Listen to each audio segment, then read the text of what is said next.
Los CEPICs lo escuchamos y luego lo contamos, además de los medios de comunicación presentes. La noticia puede ser efímera, pero la reputación no. Gracias a Pedro Rivero, que ha estado desde el primer momento muy dispuesto a esta conferencia, a todos los representantes de Liberbank aquí presentes, a Relaciones Institucionales de Liberbank, que nos ha ayudado muchísimo, a Relaciones Institucionales de CEO de CEPIME, aquí está el presidente Lorenzo Vidal de la Peña, que será nuestro próximo invitado. Muchísimas gracias. Carlos Paniagua presentará seguidamente, después de esta presentación breve, a Pedro Rivero. Gracias veo en las primeras filas, como corresponde, pues la presencia de Parlamento, de Gobierno, de Ayuntamiento de Santander, de asociaciones, de colectivos, en definitiva, lo que nos interesa mover a través de estas conferencias. 35 minutos, presidente de conferencia, con unas imágenes que nos pondrás, luego media hora de las preguntas de los miembros del club, la firma en el libro de honor y la foto de familia.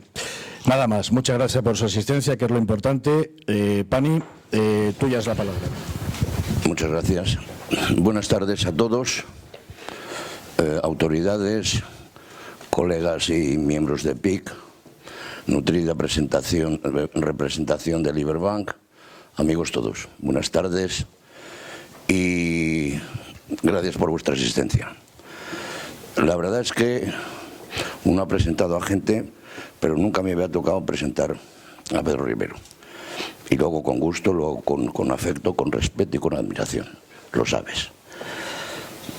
Yo siempre cuando he presentado a alguien, siempre he visto que empezaban siempre diciendo: este señor no necesita presentación. Y entonces tú dices, entonces ¿para qué has venido? Tendrás que presentarte tú, que eres el que no conocen. Entonces, para evitar estos líos, he intentado, en el currículum de Pedro, he intentado destacar aquellas cosas que más han sido parte de su carrera profesional y que además tienen interés con Cantabria. Entonces empiezo y he encontrado 3 áreas. Una vez que he quitado los libros, los congresos, macho, una guía de teléfonos. Y entonces el primer área, yo diría que es el académico. Pedro es catedrático de Economía Financiera y Contabilidad por la Universidad Complutense de Madrid. Ni una broma. Pero es que además es catedrático al estilo antiguo, o sea, perito mercantil, profesor mercantil, a Madrid, a San Bernardo, a acabar la carrera, de la tesis doctoral, de ahí a la caja de cerillas esas que hicieron al lado del Paraninfo, voy acertando todas, Y entonces tenía más mérito, porque tenía más escalones. El segundo área sería el que le ha ocupado la columna vertebral de su carrera, que es el sector energético. Él en 1967 entra en el departamento técnico financiero de UNESA, la patronal bancaria, y ahí se queda hasta 2010. En el 81 le nombran director general, en el 89 vicepresidente y en 2006 presidente. Esto quiere decir que si hay alguien que sabe del sector energético en general y el sector eléctrico en particular, ese es Pedro Rivero, sin la menor duda. Y el tercero, yo diría, el tercer campo sería el bancario. En 2011 le nombraron consejero independiente de Liberbank y la semana que viene, hace un año, te nombraron presidente. Todo esto tiene alguna relación con Cantabria. Cantabria cada vez tiene una población universitaria más sólida, tiene, digamos que ha tenido toda una serie de diatribas y de vicisitudes, etcétera, que si la la energía eólica, que si no energía eólica, que energía eólica sí, pero no en mi pueblo, etcétera, etcétera. Todas estas cosas que han ocurrido y que tienen su interés. Y en tercer lugar, queremos los cántabros saber qué va a pasar con nuestra caja, partiendo de la base de que, primero, la caja tiene el 6% del accionariado de Liberbank y han tenido el salero de nombrar a un cántabro como presidente. Y segundo, algo de identidad corporativa sé, y me temo que la caja seguirá siendo para muchos la caja toda la vida. Esto puede ser así. Esto por un lado. Y ahora quería dar dos pinceladas sobre Pedro. Pedro es de un pueblo súper característico. Eso es importante. Entonces,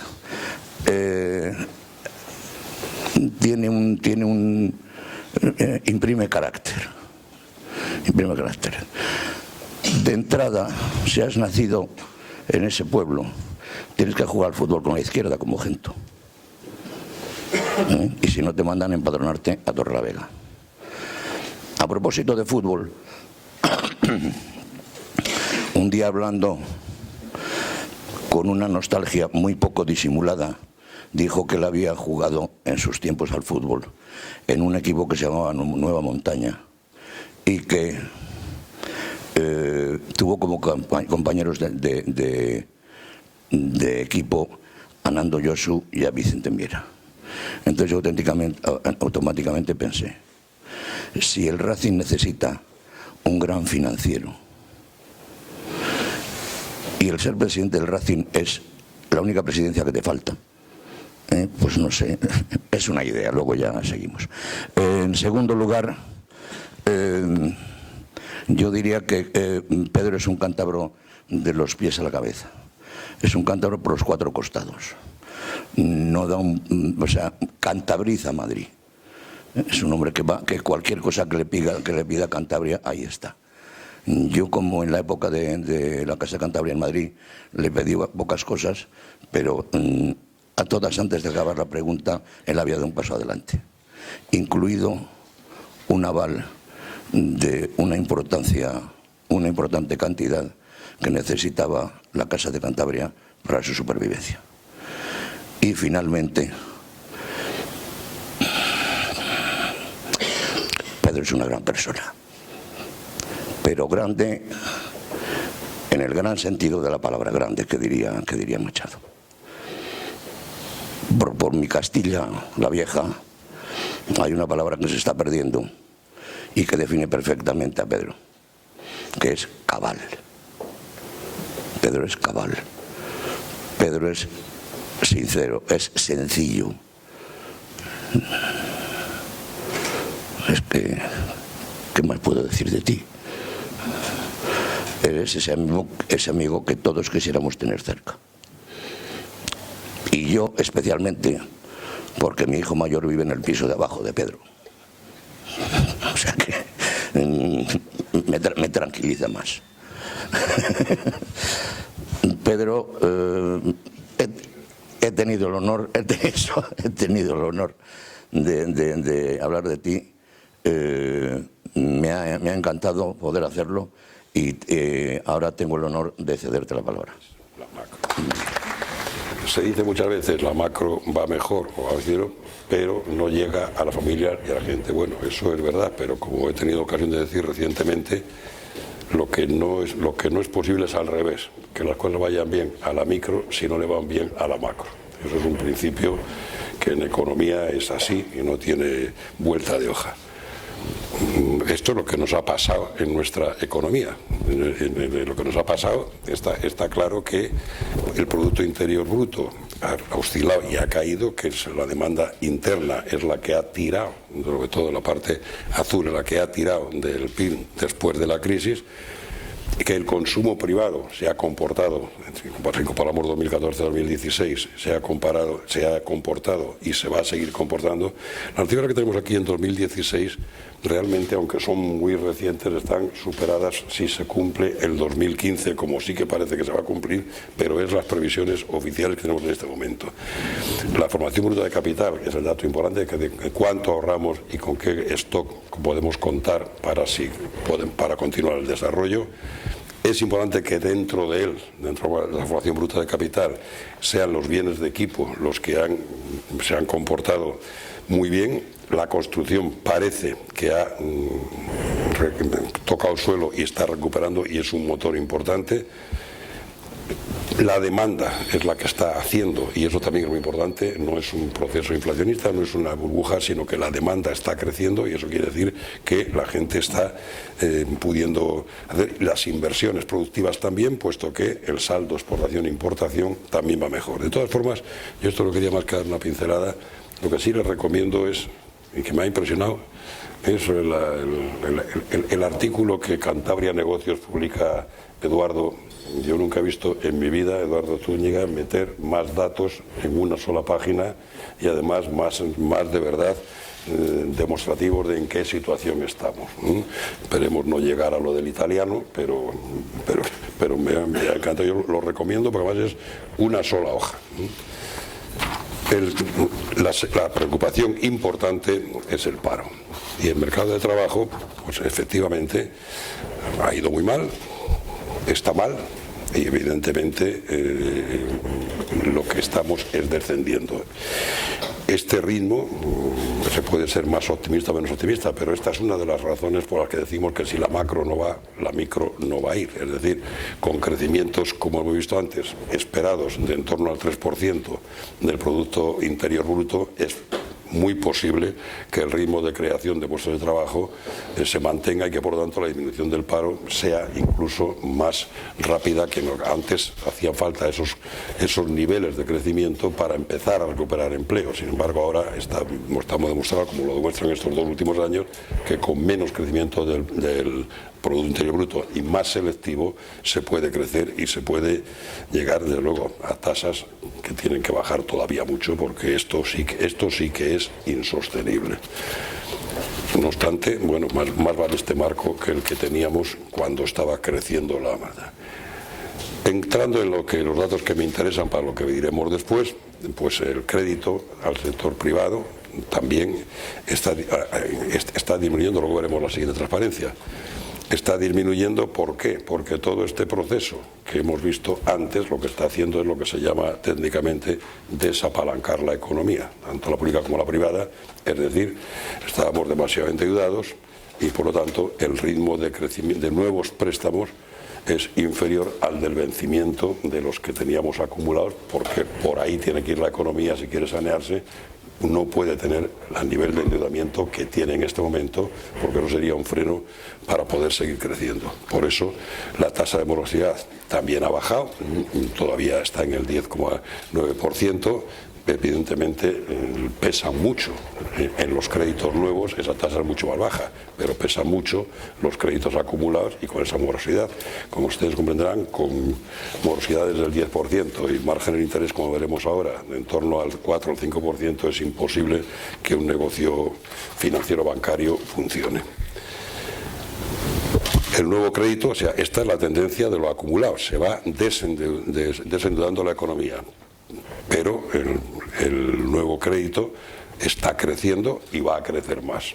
Por lo tanto, es el efecto se dan más créditos que los que se daban, pero todavía la masa total de deuda pendiente de devolver es muy alta, y los tipos de las operaciones van descendiendo, lo cual es otro dato importante. Esto será malo para nosotros, en el sentido de que con márgenes estrechos, como he dicho, el negocio es más difícil, pero evidentemente para la economía el poder disponer de dinero barato o cada vez más barato, y para el consumo privado, para esa demanda que antes hemos dicho que tiene que tirar también. En Cantabria, vamos a entrar a lo que hemos venido. Pues en Cantabria, ¿qué es el banco hoy? Me decía Carlos que vamos hasta ahí. Pues hoy el banco es esto. Y cuando a mí me preguntan, he dicho, vamos a ver, yo me incorporé al banco como consejero hace 3 años, y me incorporé pues viendo qué se hacía con las cajas que eran a su vez el soporte del banco que ya existía, pero que vamos, somos de los primeros consejeros que tenía el banco, o sea que no había. Bueno, y entonces se hicieron unos análisis importantes que a mí me confirmaron, a mí personalmente, que merecía la pena estar en el proyecto. Es decir, estábamos ante un castillo en ruinas, entiéndame, necesitado de un mantenimiento grande, que eran las cajas, y había que ver si las que nos tocaban a nosotros pues merecía la pena lo que se hace con todo patrimonio artístico. O las derribo y creo una cosa nueva, o las recupero porque merece la pena recuperar el monumento histórico. Los análisis, que los digo porque fueron externos y por tanto no fueron hechos desde dentro, dijeron que donde estaba nuestro futuro, si sabíamos llevarlo adelante, era en nuestras raíces. Y que las 4 raíces, Extremadura, Cantabria, Asturias y Castilla-La Mancha, eran donde nosotros podíamos sólidamente rehacer las situaciones, crecer y mantenernos dentro de una competitividad que nos permite estar ahí. Evidentemente, como les pongo aquí, no voy a dar todos los datos, pero los tendrán, luego se lo dejo para si lo quieren tener. Somos banca orientada hacia minoritarios y hacia pequeña y mediana empresa. Queremos que las fortalecer las margen, lo que pasa es que cualquier negocio, cuando hemos empezado en este proceso que les digo, teníamos 5 marcas en el mercado. Iba un señor con una tarjeta de Caja Cantabria a sacar dinero a Albacete y no encontraba el cajero, porque ya por colores y por todo eso, ayer sin embargo era el mismo. Entonces ese tipo de cosas había que hacer una marca única, esa marca única del banco, y lo que hicimos fue, pues mire, para nadie, para que no hubiera problemas, pues de los 5 marcas, hablo ahora mismo del marca comercial, del color, pues vamos a prescindir de los 5, es decir, incluido el azul del Iberbank. Vamos a ir hacia una marca que nos una y que nos permita asentar las bases. Tenemos 42.000 millones de activos, ahí tienen los datos, y tenemos un consejo, porque alguna pregunta seguramente irá luego por aquí, me lo temo, no, pero es lógico, es las cajas, que son las fundaciones bancarias ahora mismo, que tienen el 45% del banco, un free float en el mercado del 40% y el resto son entidades de la Corporación Masabeu, la parte de autocartera, y los inversores mexicanos que han confiado en el banco y que han apostado por ser accionistas de él. En el Consejo somos 15 miembros, hay un tercio de independientes, estamos dentro de todas las normas que los reguladores mandan, discutimos las que no nos parecen oportunas, pero las que consideramos que sí lo son, las cumplimos, y hay 13 no ejecutivos. Muy importante para lo que he dicho, para ver cómo estamos sentando las raíces sobre la profesionalización y el cariño a las entidades y a las regiones de origen, es esta parte de que hay todos los miembros del Consejo que han designado las fundaciones y que podían, como dueños, podían haber designado a quien hubieran querido. Todos los que han designado han ocupado previamente altos puestos ejecutivos en empresas y entidades bancarias. Es decir, hay un consejo altamente profesionalizado y pues y naturalmente eso, incluso por los reguladores, nos ha sido reconocido. Con esos elementos, ¿qué hacemos? ¿Cómo estamos? ¿Por qué decíamos que hemos hecho?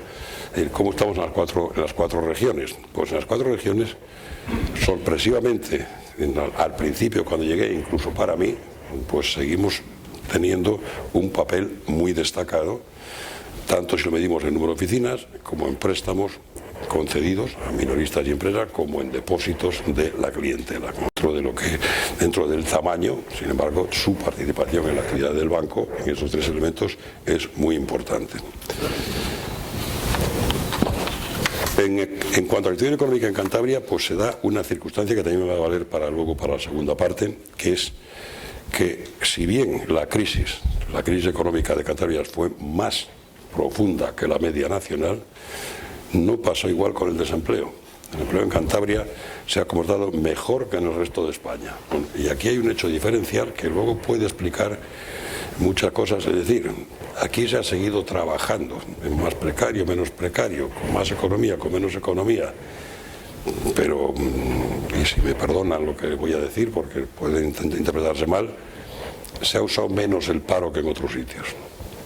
Y eso, para mí, y como cuando me parece un valor muy positivo de cara al futuro. Por eso lo he puesto ahí. El crédito, que mucho crecía en todas partes, pues en Cantabria estos son los últimos datos que tenemos. Las formalizaciones por operaciones y por importe. La pequeña no quiere decir que sea pequeña, será más grande que la grande porque es a septiembre de este año. Este año superaremos los incrementos de créditos en operaciones, son 123 millones solo en el primer semestre de 2015 y un total de 3.324 operaciones. Es decir, también, si me lo permiten coloquialmente, no somos una broma. Estamos hablando de algo serio y que puede constituir. ¿Qué procuramos hacer? Pues vamos a hacer dos cosas. La siguiente transparencia está incompleta. Colaboramos con lo que está ahí, pero nuestra siguiente, y contestándote a ti, Carlos, también, nuestra profundo deseo es que esta parte de la propiedad, que son las cajas y que quedan con sus obras sociales, consigamos que por haber apostado por el banco tenga algunos retornos que a su vez la permitan mejorar y ampliar y hacer la obra social que siempre había venido haciendo. Por eso el banco está un poco más en retirado, pero ellos están en primera línea y esperemos que esa sea la forma que tengamos de actuar en el futuro para que la obra social vuelva a mantener esa llama que teníamos de las cajas y que efectivamente es la parte que he dicho por similitud, es el castillo, que efectivamente tenía mucho valor y que por lo tanto había que recuperarle y no hacer tabla rasa y volver a empezar.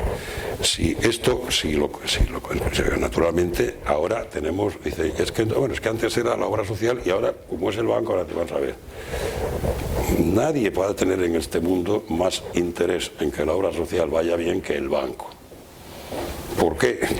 Porque son los beneficios del banco los que va a recibir la fundación. Por lo tanto, pues si el banco, que no somos una ONG, gana, la fundación ganará, y por la cuenta que nos trae, más vale que el banco gane, y cuanto más gane, mejor. Lo que no puede ser es lo que, y no hablo en este caso de Cantabria, pero sí que pasó en el sistema financiero de Caga, lo que no puede ser es que las obras sociales, en vez de aplicar rentas, estuvieran aplicando patrimonios.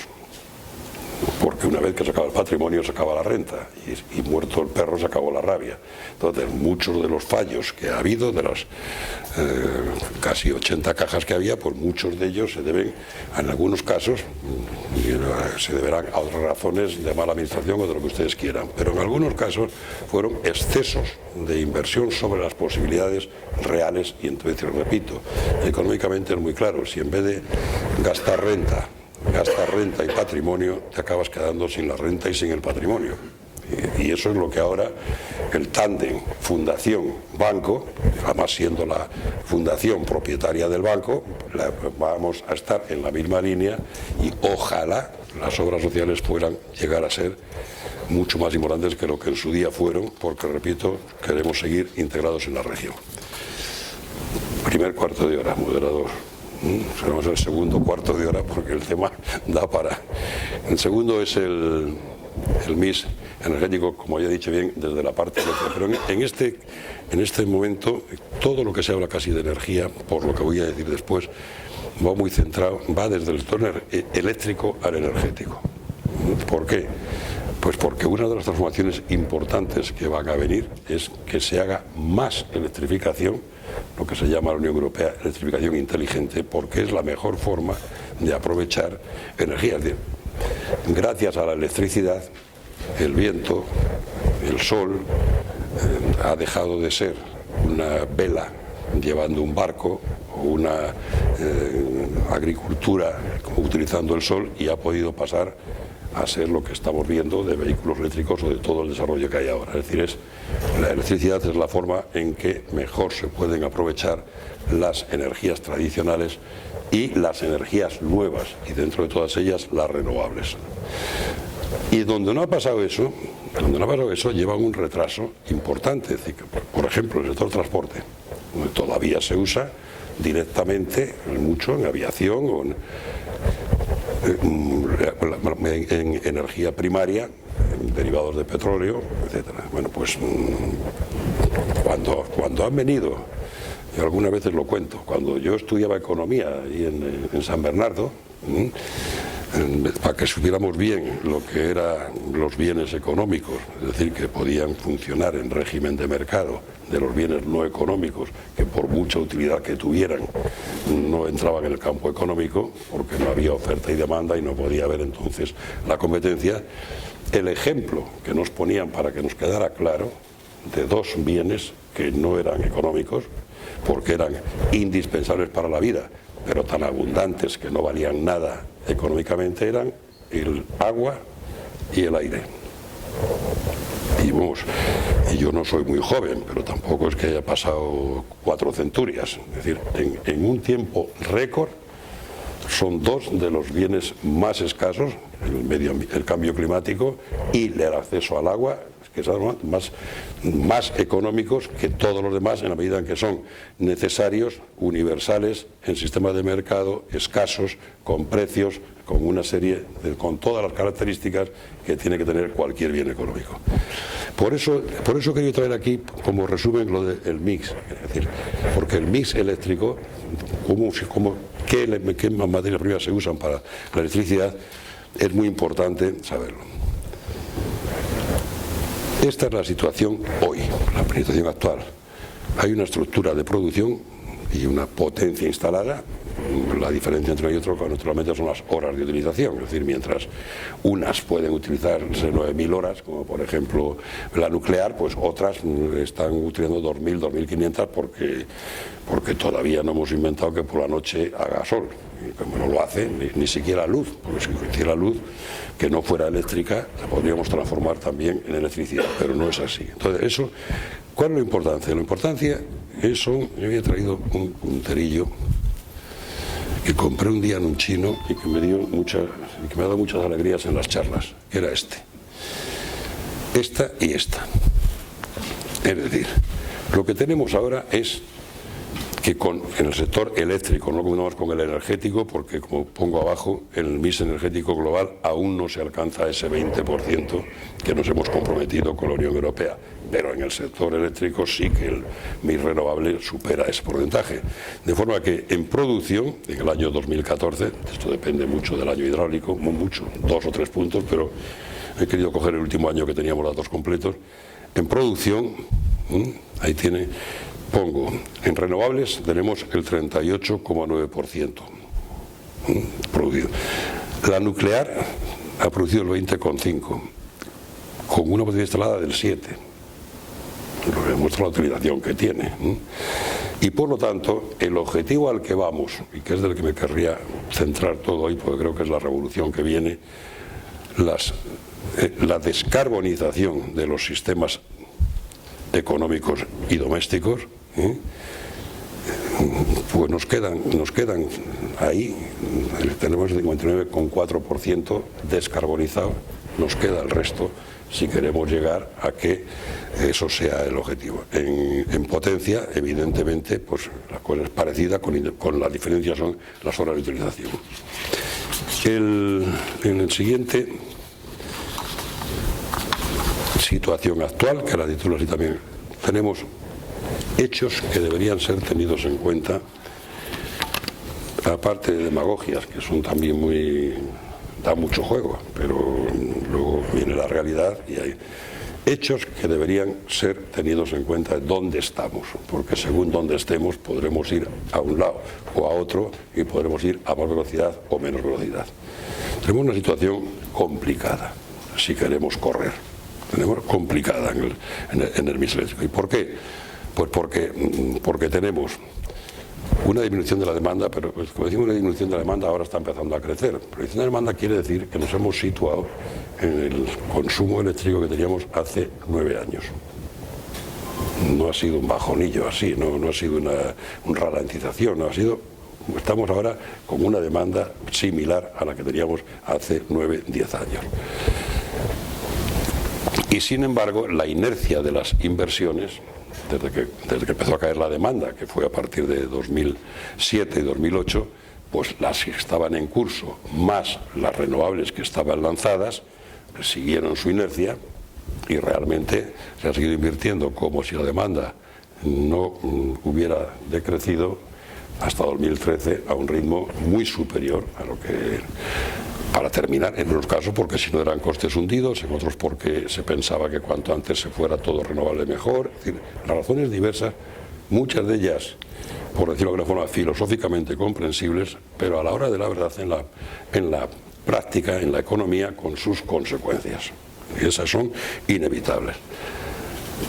Como consecuencia de ello, tenemos un exceso de potencia importante instalada.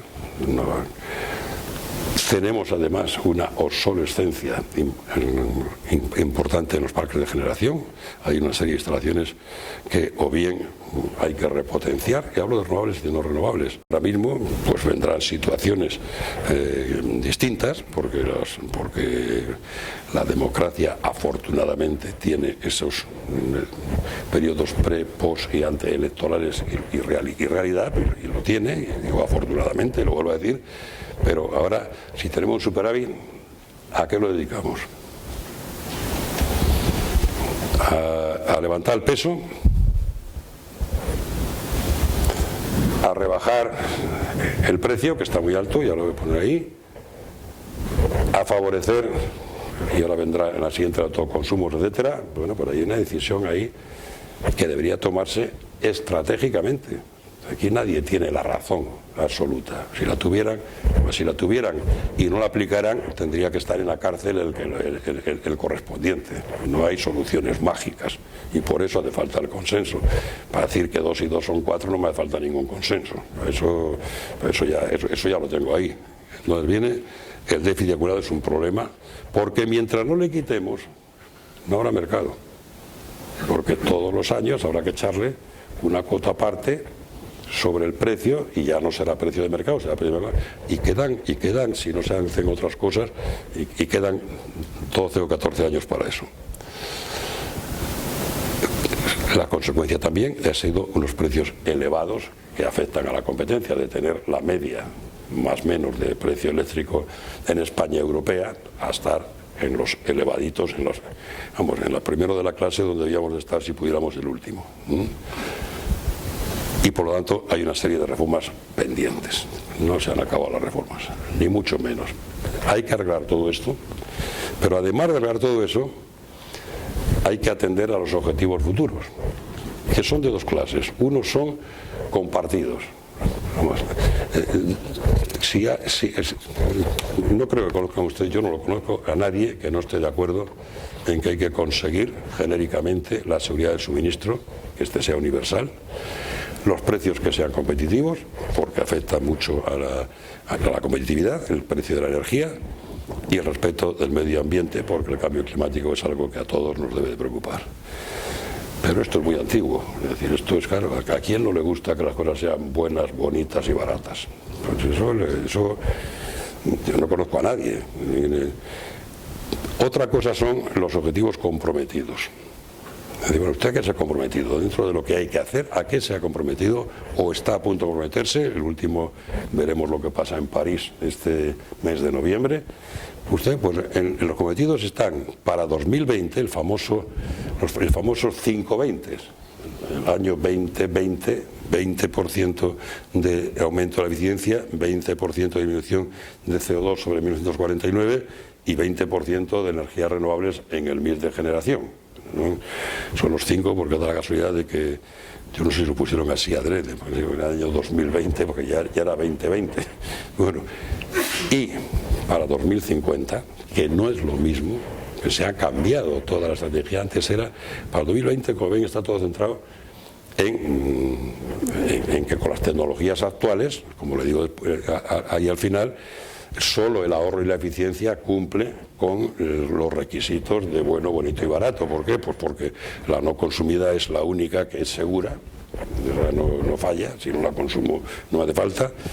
Es eficiente, si no la consumo pues tiene eficiencia infinita, y es barata pues cuesta cero. O sea, pero no estamos ahí.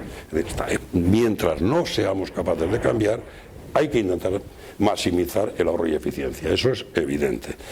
Pero todo ello en la tercera pata, en el cambio ambiental, estaba orientado a decir, oiga, ojo con el cambio climático. No sabemos lo que es eso científicamente, pero sí parece que al menos el CO2 es el malo.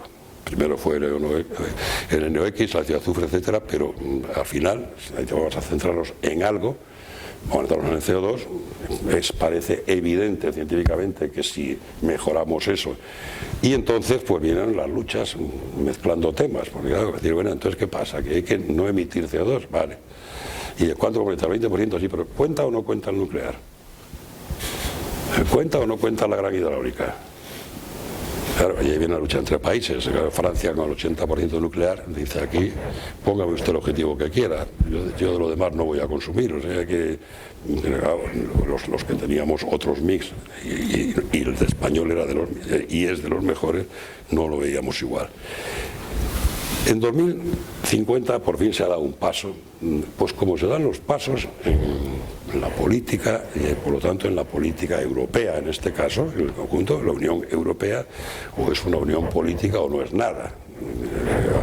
Ya hemos dejado muy atrás lo que era mercado común, vamos a ponernos de acuerdo en cómo mejoramos en el mercado y que le den, pues, hablando en plata, 2 duros, al resto no, ahora tenemos un tema social y político que va como objetivo fundamental para la Unión Europea. Ese objetivo,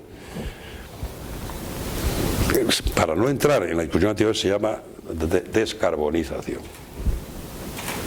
Ya que no sea CO2 es descarbonización. Nada que no sea, que emita carbono. Bueno, descarbonización quiere decir, y hay que entender el 100%, que todo será renovable para el 2050. Y yo creo que ese es un tema en el que está todo el mundo de acuerdo. Todo será renovable, entre otras cosas porque lo que no sea renovable no será sostenible, y lo que no sea sostenible por su propia... Ahora bien, ¿qué será lo renovable dentro del año 2050? ¿Qué será? Porque están apareciendo toda una evolución tecnológica que lleva la propia, lo digo también muchas veces, la propia energía nuclear. Si algún día apareciera la fusión en vez de la fisión, que no produce residuos, pues automáticamente, y que utiliza elementos pues como el agua, elementos, automáticamente podría ser la primera tecnología clásica que el transforma en renovable. Y a lo mejor estamos hablando y en cualquier caso sí que entraría dentro de la descarbonización. ¿Cuál es el problema? Pues el problema es que no va por ahí el mundo, porque no está desarrollada la tecnología. ¿Para qué? Para que esa energía sea barata. Científicamente es posible. Ya se han hecho experimentos de fusión. Ahora se está en Cadarache, en Francia y en Japón, viendo cómo se pueden construir unas instalaciones que comercialmente sean competitivas con otras energías, porque si no, no me vale para nada el haber evitado el problema de los residuos. Bueno, pues muy bien, pues socialmente la humanidad estará muy contenta, pero kilovatios hora a 10 veces el precio de los que se pueden producir por otras energías, pues no cumpliría el requisito de competitividad. Por eso, el objetivo, para conseguir ese objetivo tenemos unos medios y unas expectativas. Los medios lo da la creación efectiva del mercado único europeo. Nos hemos dicho que tiene que ir todo al mercado. Para que haya mercado y que sea único y en Europa, tiene que haber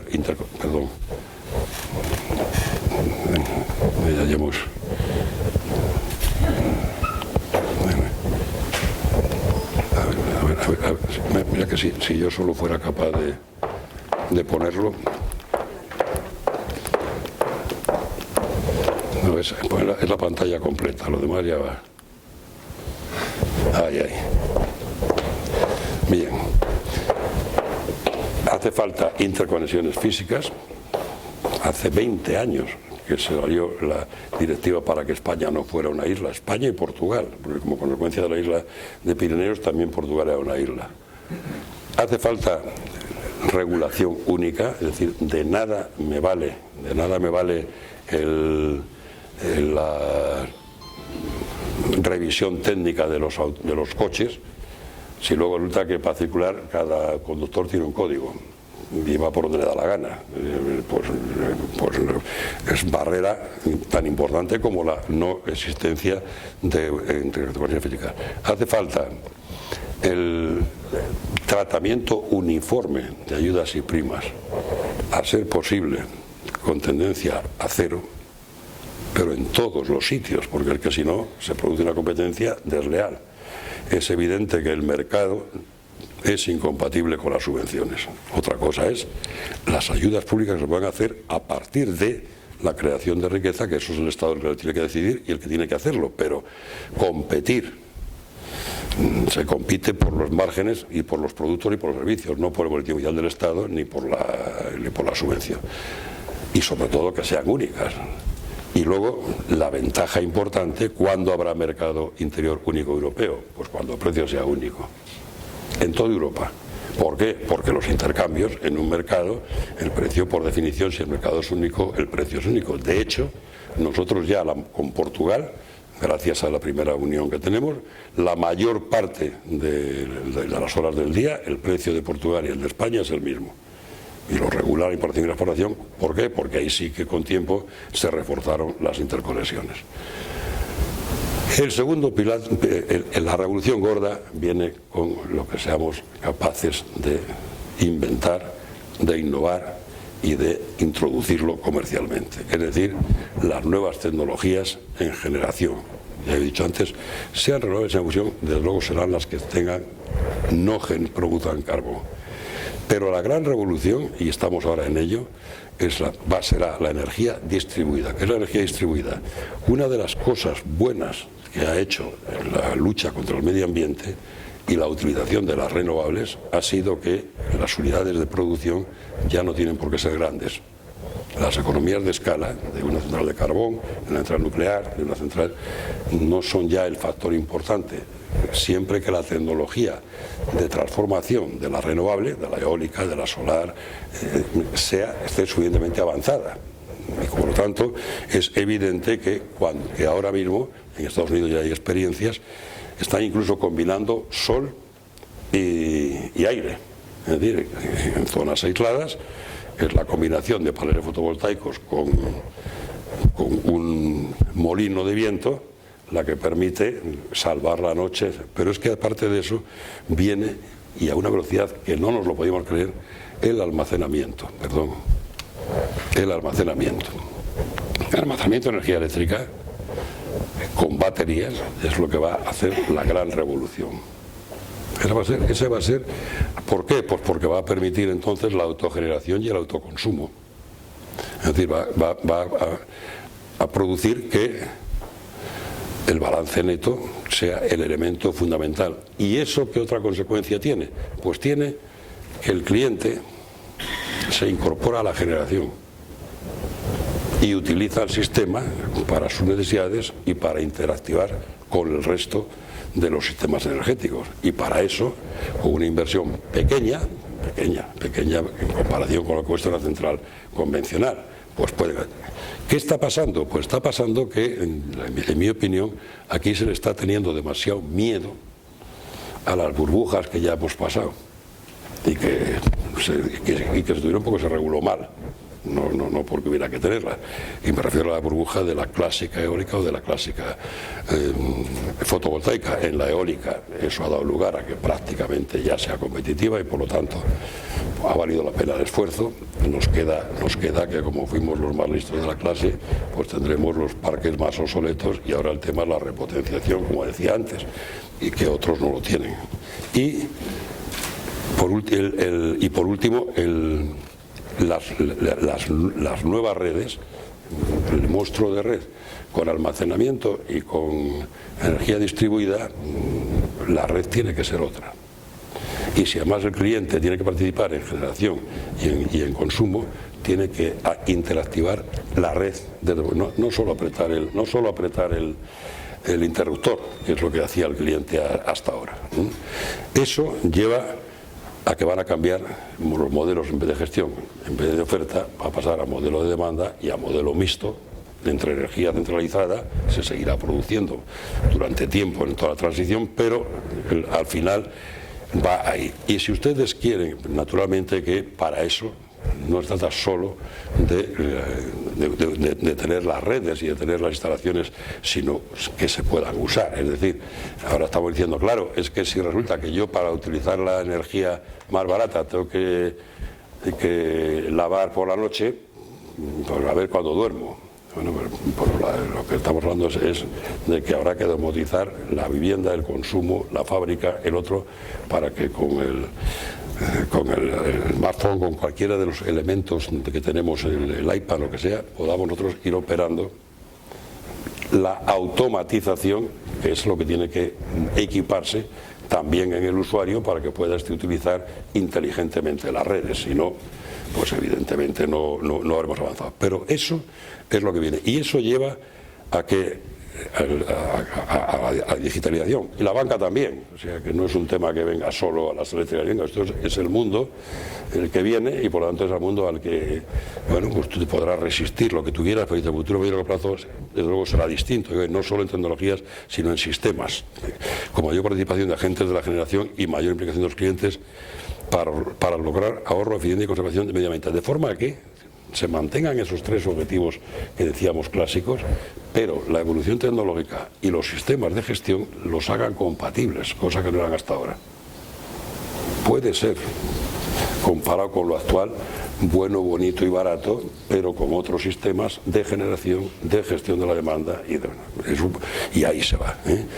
Decía Carlos Slim el otro día, y le aplaudieron mucho, pues lo he recogido, que estamos en una era que me dice, es que esta es la era de los cambios, todos los días hay un cambio. Y decía, no estamos en la era de los cambios, estamos en un cambio de era. Y por lo tanto, casi todo lo anterior hay que ponerlo en cuestión. Bueno, pero yo había venido, como decía, a hablar de mi libro, y mi libro es Cantabria. Con ello concluyo. Y Cantabria es diferente. Estamos en otro sitio. ¿Cómo le viene todo esto? Pues yo creo que Cantabria está muy bien situada.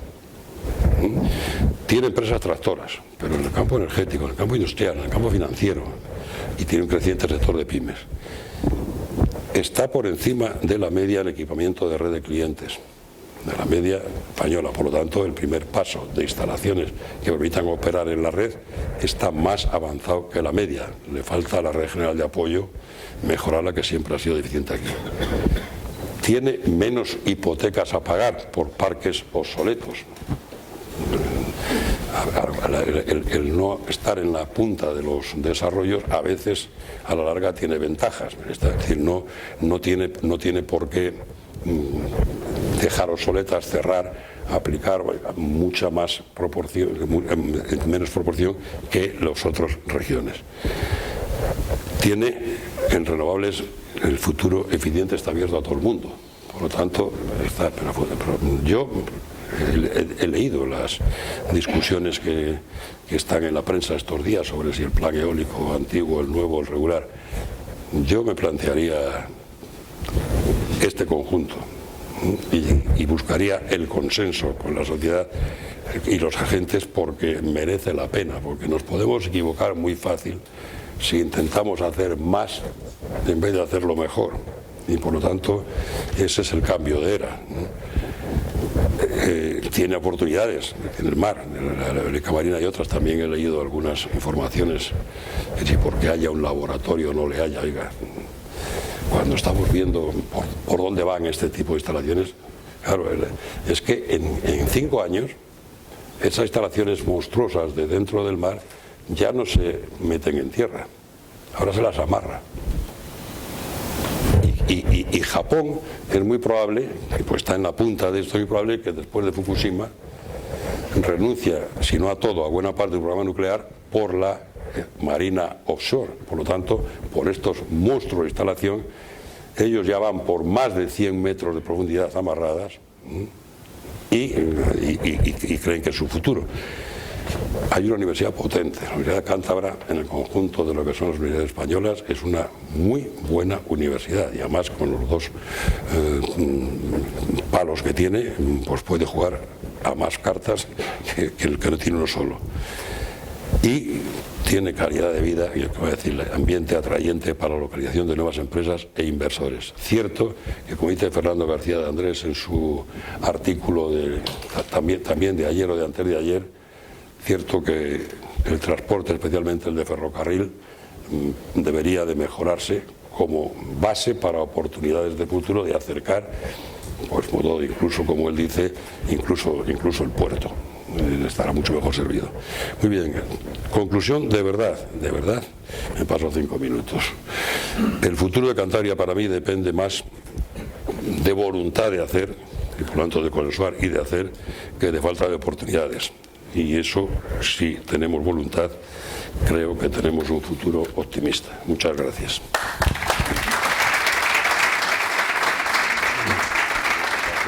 Se han ido por eso, en este caso extremeño de allí, porque los sistemas que tenían, que se eligió fue el de Caja Extremadura.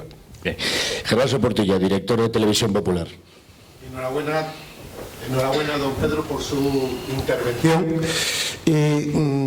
A tenor de lo que ha dicho en referencia a Liberbank, me surgen algunas preguntas que están estos días, en los últimos meses diríamos más, en los medios de comunicación respecto a la banca en general. La reducción de márgenes, los problemas para generar beneficio en definitiva, que están basándose en muchos casos reestructuraciones, reducción de personal, etcétera, en general. Bueno, con esta situación de tipos, ¿va a perdurar esta situación? Porque esto puede tener también consecuencias sociales a nivel nacional y sobre todo después de un gran saneamiento en el que se pensaba que se había llegado al fondo de la cuestión, si esta situación puede ser cíclica. Bueno, yo creo que la situación es mejor de la que había, se ha marchado al suelo y lo que pasa es que estamos, como he dicho, en un proceso de transformación continuo. Ya se habla, como el margen es pequeño, ¿qué vamos a hacer? ¿Van a irse unidos, se van a fusionar, van a hacer, que está todos los días en la prensa? Pero yo creo que son ganas. Los medios de comunicación también tienen derecho a comer todos los días por la mañana, no solo los bancos y los banqueros. Pero yo creo que no somos conscientes de lo que está pasando de verdad. Yo veo lo que está pasando a nosotros. Nosotros hemos dado el gran salto al futuro, fue salir a cotizar al mercado. Y a partir de ahí estamos en el mercado con todas las consecuencias, para bien y para mal. Y a partir de ahí, pues, ¿qué le va a pasar con el banco? Pues lo que quieran sus accionistas. ¿Y quiénes son sus accionistas? Pues en este caso, la mayoría de las cajas. Pues habrá que preguntarles a ellas. Nuestra responsabilidad es que el banco funcione lo mejor posible. Y luego el resto, los dueños decidirán en cada momento qué es lo que quieren hacer. Con los otros competidores y con los que estamos ahí. Cepic, ayudarme, que nos queda un cuarto de hora. Preguntas cortas, respuestas cortas. Luis Barquín, nuestro cantábrico, y el diario cantabria.es. Muchas gracias por acompañarnos, presidente. Una pregunta muy sencilla y muy directa, y creo que es de fácil contestación. Se agradece que sea sencilla. Liberbank ahora mismo es, dentro de lo que es la bolsa, uno de los bancos más pequeños, por decir que es el banco más pequeño.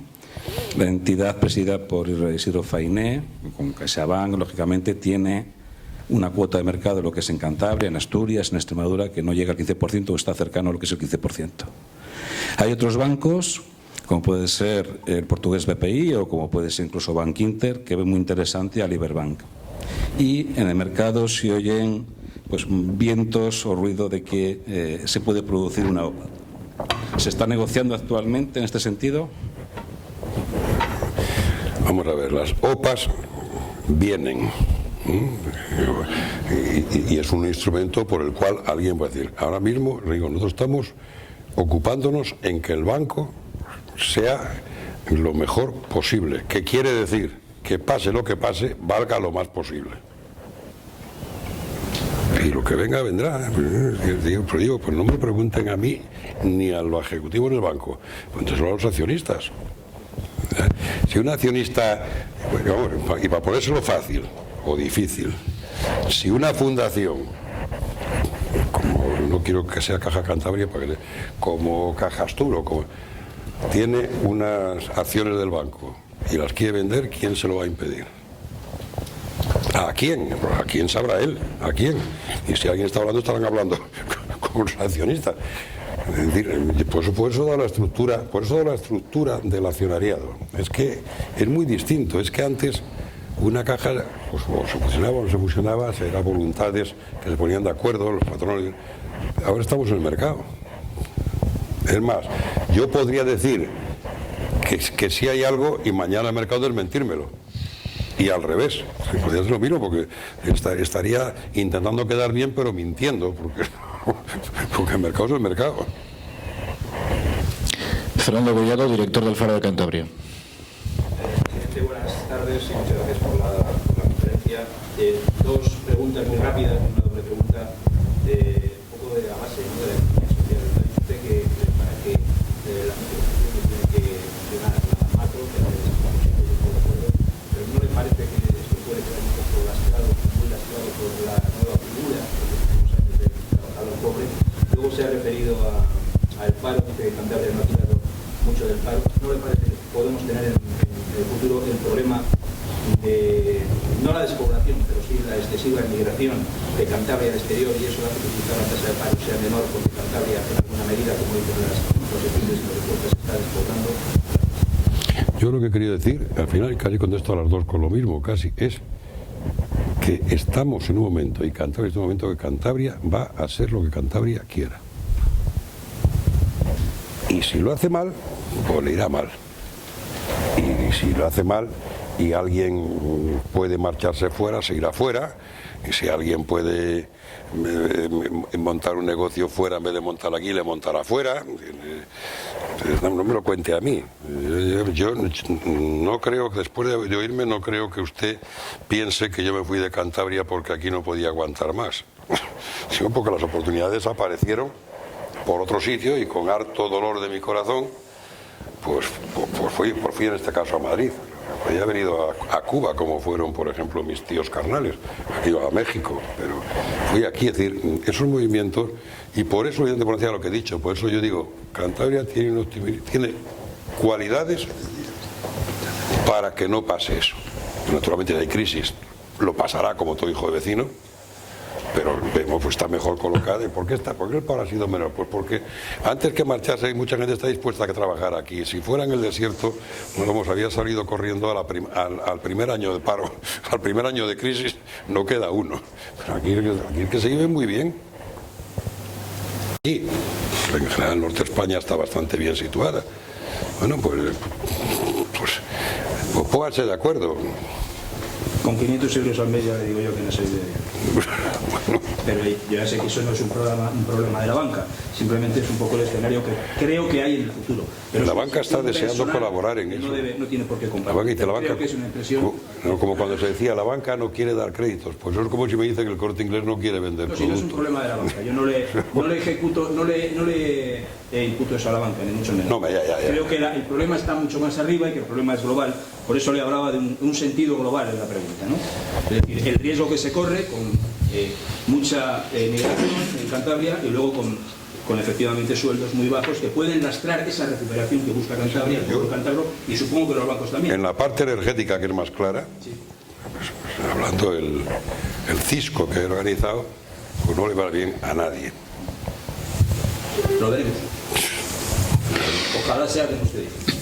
Íñigo Ben, director de comunicación del Obispado, y terminaremos la conferencia con Claudio Acebo, director de Onda Cantabria. Íñigo. Buenas tardes. Yo solamente quería preguntar, ¿la vocación social que caracterizó siempre a las cajas de ahorros se conserva también en este nuevo ciclo? Se conserva. Bueno, yo creo que se potencia. Se potencia. Es más, en otros, yo presido la Comisión de Responsabilidad Social Corporativa de AECA, de la Asociación Española, hace mucho tiempo, de Administración de Empresas, Y siempre hemos tenido una relación con las ONGs, empresas no lucrativas, en la que la discusión muy profunda de que queda mejor que las empresas, especialmente las que van bien y especialmente las grandes, hicieran obra social o que se dedicaran a ganar dinero y dieran una parte importante a quien sabe hacerlo mejor, que serían las ONGs, por ejemplo, bien organizadas. Es una discusión teórica que está ahí. Ahora mismo el modelo que hay, desde el de cajas al de banco, va por esa línea. Es decir, el banco tiene que ganar dinero, en la obra social tiene garantizado, en proporción a su capital, tiene garantizado la parte que le va a corresponder del dinero que se gane, y por lo tanto, cuanto mejor le vaya al banco ganando dinero, mejor le irá a la fundación haciendo obras sociales. Y ese es el modelo en el que yo creo que debió haber sido así siempre. Pero os digo que no solamente en la banca, que en el resto de sectores productivos se está viendo ver si la responsabilidad social corporativa va mejor por esa separación o porque cada uno presuma de lo que yo hago. Bueno, pues el banco va a presumir de lo que haga la Fundación de Caja Cantabria, la Fundación de Caja Extremadura o la Fundación de Caja Astur. De eso es lo que va a presumir el banco. Lo digo. Buenas tardes, agradecerle la conferencia tan didáctica que nos ha ofrecido, y yo me quedo en el resumen con la última frase que me ha encantado. El futuro de Cantabria depende más, en mi opinión, de voluntades que de falta de oportunidades. La pregunta es directísima. Usted, que es conocedor, lo demuestra día a día sobre Cantabria, ¿cree sinceramente que Cantabria está llena de voluntades y que puede salir adelante? Gracias por la pregunta trampa. Pero yo lo que sí creo firmemente es que está llena de oportunidades. Pero que las oportunidades no han empezado hoy. Y por lo tanto, si no se han aprovechado, pues hable usted con la voluntad. Sin ánimo de molestarle. Sin ánimo de molestarle, quería el siguiente paso de voluntades, ¿usted cree? No, pues digo que no ha habido suficiente voluntad, que las oportunidades las había, las hay. Incluso de cara al futuro se está en mejor situación, al menos para el tema que hemos hablado de energía, pero incluso el de banca. Aquí, yo no he querido presumir de mí, pero tenemos aquí al Banco Santander, tenemos al Liberbank, tenemos a lo que ha dicho su compañera. Pues ¿qué más queremos? ¿Hay proyectos? Esos son las voluntades. Si no son proyectos, hay mucha pyme. ¿Vale? ¿Cuál es el primer deber de la pyme? Lo hemos estado hablando en Cartagena hace 2 días también con la ECA. Pues la pyme, el objetivo principal tendría que ser transformarse en ME, para luego ser grande. Tendría que ser posible, PI 0, ME lo más posible, y grande. ¿Por qué? Porque sin eso no hay ni internacionalización, ni innovación, ni participación en procesos de I+D, y por lo tanto no hay expansión, que condena a morir. Presidente, para acabar, por todo lo que ha dicho, ¿cree que Cantabria todavía está a tiempo en materia eólica, en concreto en materia eólica? ¿Estamos a tiempo todavía, después de tanto debate, de tanta pérdida de tiempo, estamos a tiempo todavía de no ser esa isla de la que hablaba antes, energética, hablaba de otros territorios? Como esto es una reunión de especialistas en comunicación, espero que no me saquen un titular así grande, pero lo que estoy diciendo es que los que están mal para la eólica son los que lo tienen. Porque tienen que ver cómo incorporan en parques ya existentes la tecnología nueva que los ha dejado obsoletos. Y aquí estamos vírgenes.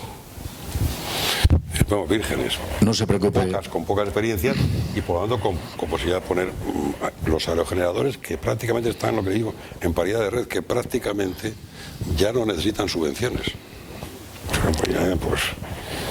Pues con oportunidades. ¿Cuánto aire hace en Santander y en Cantabria? Pero esto es tema estratégico, ¿eh? Está la discusión, que también he leído, porque lo de Cantabria me lo leo todo, de si lo eólico sur o lo eólico norte. Don Pedro, los titulares los verá a partir de ahora, gracias a la masiva asistencia de los medios de comunicación de Cantabria y corresponsales, a los que vuelvo a dar las gracias. Acabo como empecé. Le dije que la noticia es efímera, la reputación No, nos ha dejado usted hoy un pozo estupendo. Enhorabuena. Muchas gracias. Que se mantenga. Corresponder es crear un vínculo. Un diálogo, un intercambio equilibrado para obtener un crecimiento mutuo. Corresponder es Liberbank. Una banca eficaz que evoluciona sin renunciar a nuestros orígenes para corresponder a las personas y a las empresas. Liberbank corresponde.